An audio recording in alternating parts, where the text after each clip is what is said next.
Hello, thanks for attending the High Touch and Low Touch Customer Engagement Strategies webinar. We're going to begin shortly.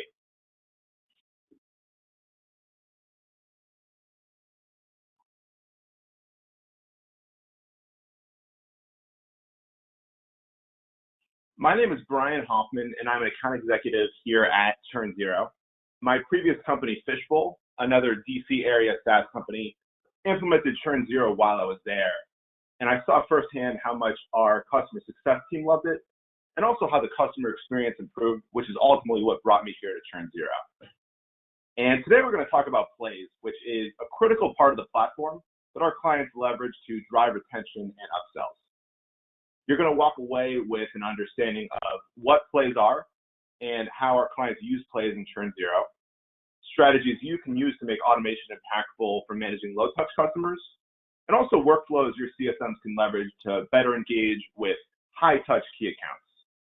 And as a heads up, when I say CSM, I mean Customer Success Manager, but your organization might call that an account manager or a client success representative or something else. Really, I mean whoever is owning the relationship with the customer post-sale.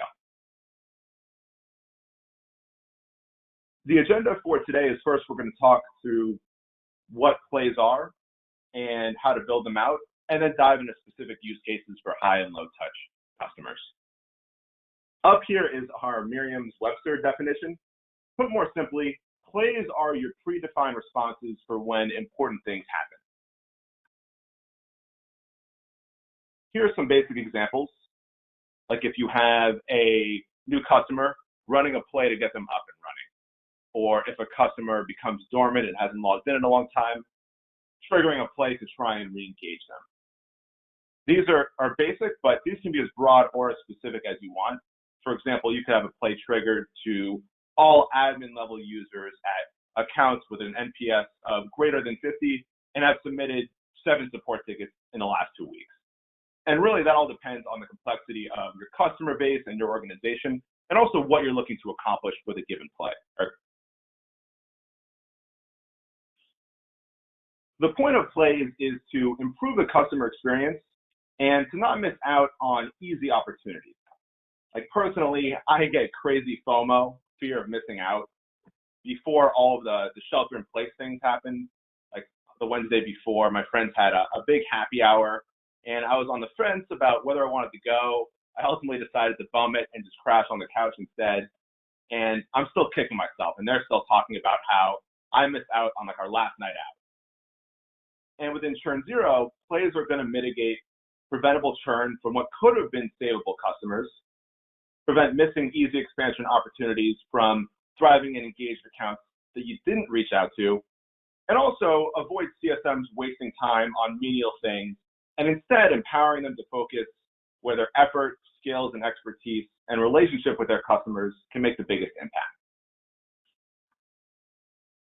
So opening it up to a quick poll, does your organization use plays or have some sort of predefined playbooks and processes in given situations?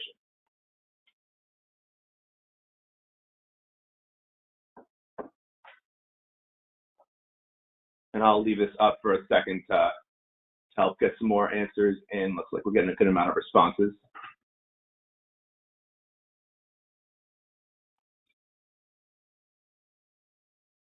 And our options are yes, no, or kind of, maybe a little bit.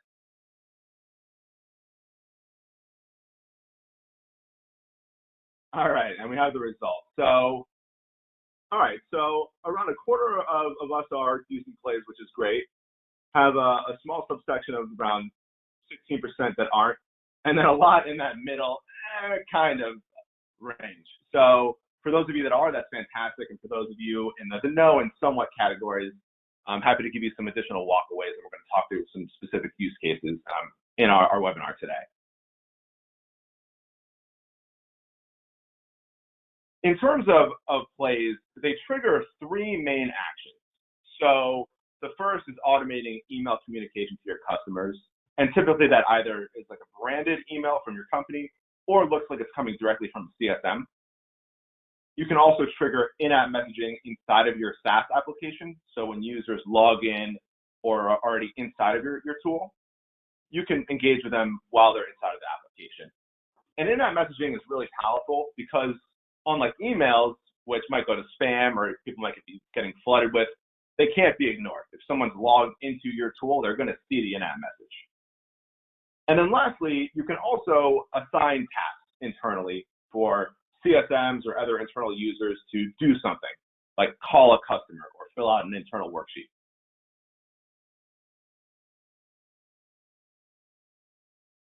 So here's how to build plays.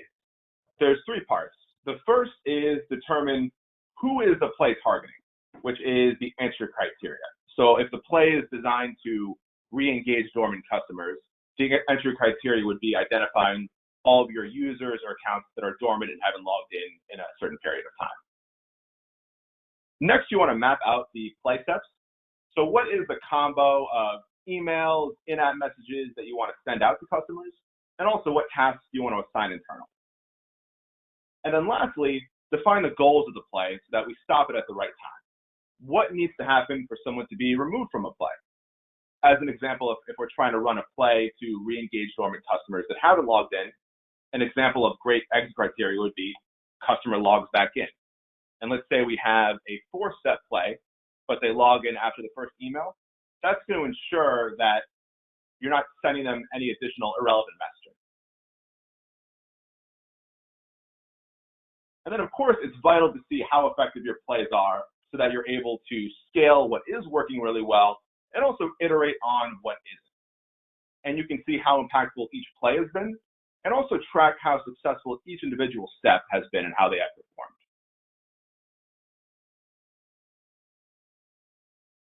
And when talking about plays, one of the big ways to figure out how you want to approach them is whether or not you're reaching out to high-touch or low-touch accounts. And when thinking about high-touch versus low-touch, the key question is, how much interaction are your CSMs or AMs having with your customers? If your CSMs have a small quantity of like huge Fortune 500 enterprise accounts that they're heavily engaged with, that's a high-touch model. On the flip side, if your CSMs have hundreds of smaller ARR customers that they don't have enough time in the day to interact with all of them, that's more of a low-touch model. And it's a spectrum, so you also might be in the middle. So another poll for you all, how would you define your model? Would you say that you're a high-touch model, mid-touch, somewhere in the middle, low-touch / tech-touch, where you need to automate a lot of your communication, or combo, where you might have different tiers of customers? You might have your tier 1 huge accounts, your tier 2 mid-market ones, and your tier 3 low-touch, tech-touch. And we'll give it another little bit to let some more responses coming in.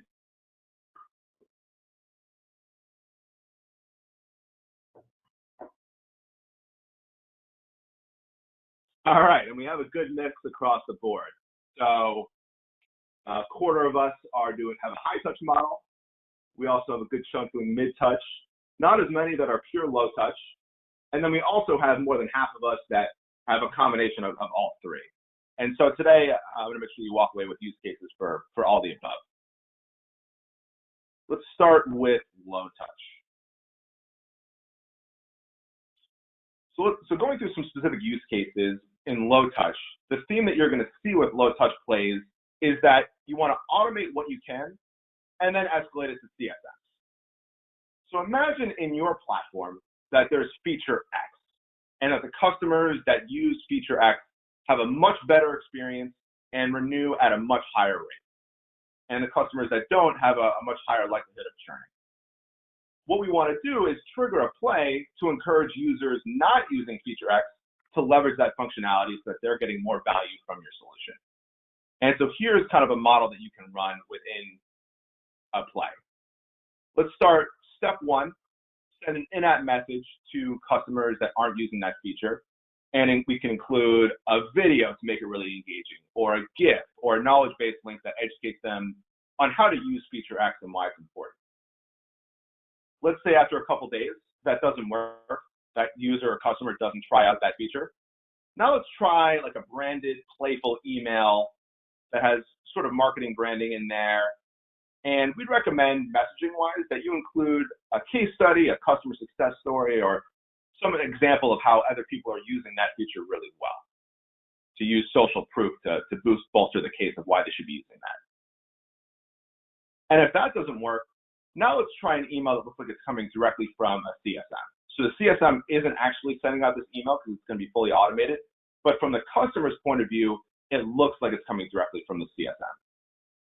And a messaging tip here is flip the script from that branded email. Instead of the warm and fuzzy, now let's try fear of loss, which is a really powerful motivator of messaging around like, hey, by not using feature X, you're missing out on this. You're missing out on X dollars saved, or X amount of customers engaged, or X amount of time saved, whatever that feature specifically solves in your application. And then lastly, so we've automated as much as we can, and the customer hasn't done what we want them to do. So now we're going to escalate it to a CSM, and we're going to assign the task to a CSM to go ahead and give that customer a call. Because now it really is worth the CSM's time to reach out to those customers and try and get them to use that feature and drive the most value from your application. That's what customer success is here for, is to help maximize the value that our customers are getting. And so that's worth the CSM's time. One of our clients that does an unbelievable job of engaging their clients with plays and using automation to manage their low-touch accounts is Untapped.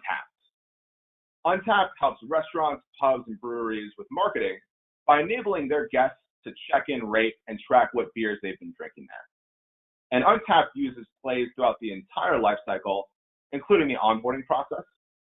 And for them, the key aha moment for their customers is when bars upload their menus that customers can then track what beers they're drinking.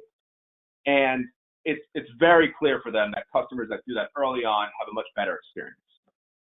So they use onboarding plays to encourage customers to do that as early as possible and automate engaging them to try and do that, but then escalate to CSMs when that doesn't work.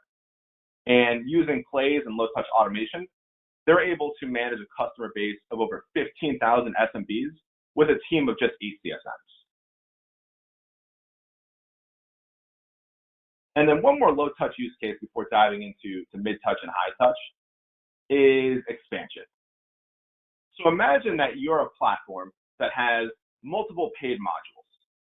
We want to make sure that you're not missing out on easy growth opportunities from thriving customers who are doing really well and also have room to grow. And this is where you would run an expansion play. So still use that same framework at a high level of automating as much as you can, and then escalating it to the CSM if after a few automated touches, the customer doesn't upsell or cross-sell or whatever you're looking to accomplish there. And a messaging tip here is, with the messaging you're sending out, make your customers feel special. I mean, these are the people that are doing great with your application. And so let them know that in the messaging, like, hey, you're doing great. You're a super user of our tool. You're in the top X%, the top 10% of all of our clients leveraging this functionality. And then, of course, if that automation doesn't work, it's well worth a CSM time to reach out to these accounts personally and directly. And we're using low-touch plays to make sure that CSMs are spending their time where it's going to make the biggest impact, like low-hanging fruit of easy expansion opportunities. Now, over half of you had a combo use case, and message review is something that really makes it easy to make low-touch plays high-touch plays. The default, and what we've talked about so far, is that each step in terms of the in-app messages and emails is fully automated so that CSMs don't need to see it or need to spend time on it. But fully automated communication to key accounts isn't always a great idea. And so if you have that mixed tier model, it's easy to make low-touch plays high-touch. And when I speak with enterprise CSMs, this is the thing that they probably get the most excited about. And so this little button is in each individual step.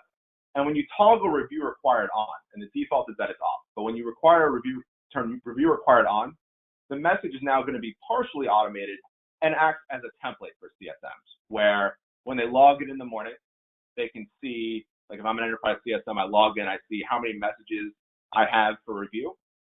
And then they can go ahead and see each template and they can send it out if it looks good, or they can customize and add personalization based on what they know of the business case. Or on the flip side, if let's say the enterprise CSM has a call coming up with their customer tomorrow, they can reject the message. Like, you know what, I'm speaking with them then, I don't need to send out this email or this in-app message. So it helps give them much more control over all of the messaging that's going out to their customers. And typically when I'm speaking with enterprise CSMs, they're very defensive of that. So this eases that concern. Let's talk about another use case for high-touch customers. Let's say that your champion or executive sponsor at one of your accounts leaves. Previously they were doing fantastic, but as soon as your champion leaves, that's a huge red flag that immediately this account is at a higher risk of churning than they were previously, and their customer health is lower. So it's something you want to be proactive about and get on top of as soon as possible.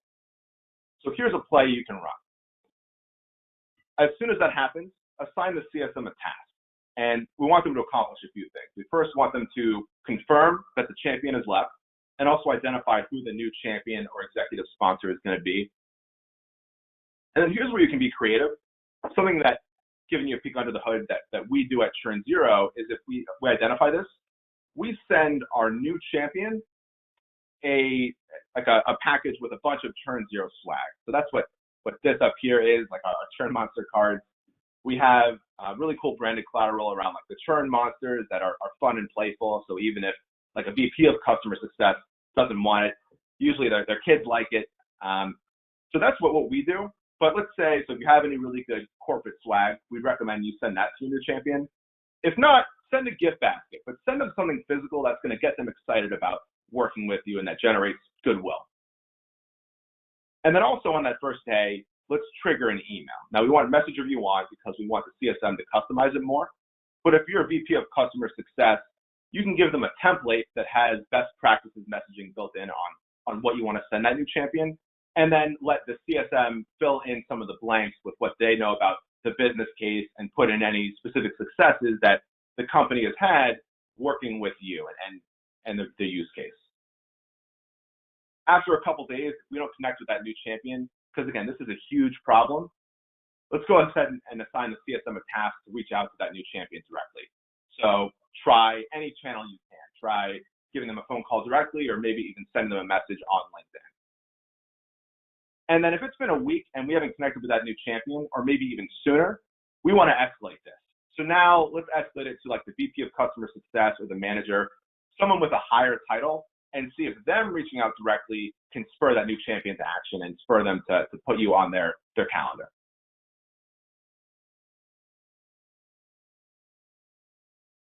And then as a bonus use case, and this can be done for low touch or high touch or mid touch use cases, drive advocacy with creativity. So Sendoso is one of our wonderful clients at ChurnZero. It's a direct mail and corporate gifting platform that sales and marketing teams use to delight their prospects. Gong is one of their clients, and Sendoso saw that Gong got a big, like $65 million Series C and wanted to congratulate them. Now, sending an email, that's still a good touch, so congratulate them, but Sendoso did a great job of taking that a step further. What they did is pushed an in-app message, so they got creative about the channel and pushed it inside the message so that next time Gong logged in, they'd have a nice surprise waiting for them inside of Sendoso. And also, and the part that really sets us apart, is they included an Office meme to make it more fun and creative. And when their key contact at Gong logged in, they were so excited about it that they posted about it on LinkedIn and shared this with everyone, which is exactly what you want to do in terms of driving advocacy from your customers. And that top line here, like always impressed with the level of customer service and personalization shown by the Sendoso team. Like that's awesome. That's exactly what you want your customers saying about you. So recapping a few of the key takeaways that we've talked through today, when you're dealing with low-touch customers and your CSMs don't have enough time in the day to realistically engage with all of them directly, automate as much as you can, but also make sure to escalate things to the CSM so that when there's either accounts that aren't adopting your platform properly or are at a much higher risk of churning, or on the flip side are low-hanging fruit for easy expansion opportunities, escalate it to them to go ahead and reach out to those customers directly. And then on the flip side, with high-touch customers, over-personalize. So use message review to give your enterprise CSMs a template to make their lives a little bit easier, but give them much more control over the messaging and let them hyper-personalize the messaging you're pushing out to customers. And then lastly, do what you can to really just be creative and stand out in your customer's mind. So I'm going to open it up to Q&A. And if we don't get to your questions today, like I love talking about plays and strategizing with people, so please feel free to reach out to me directly. But opening up to Q&A, let's see. All right, so Carly asked, can plays do other things besides what you showed? The answer is yes. So I've talked about the 3 most common actions, but you can also use plays to update information internally in ChurnZero about accounts or contacts. And you can also use plays to interact with external systems through webhooks, which I'm not going to go down the rabbit hole on that today, but happy to send additional info on that, or feel free to send me a note and I can follow up. And then looks like we have time for one more question. So Michael asks, you talked about low-touch onboarding. How would you use plays for high-touch onboarding? So great question there as well, Michael.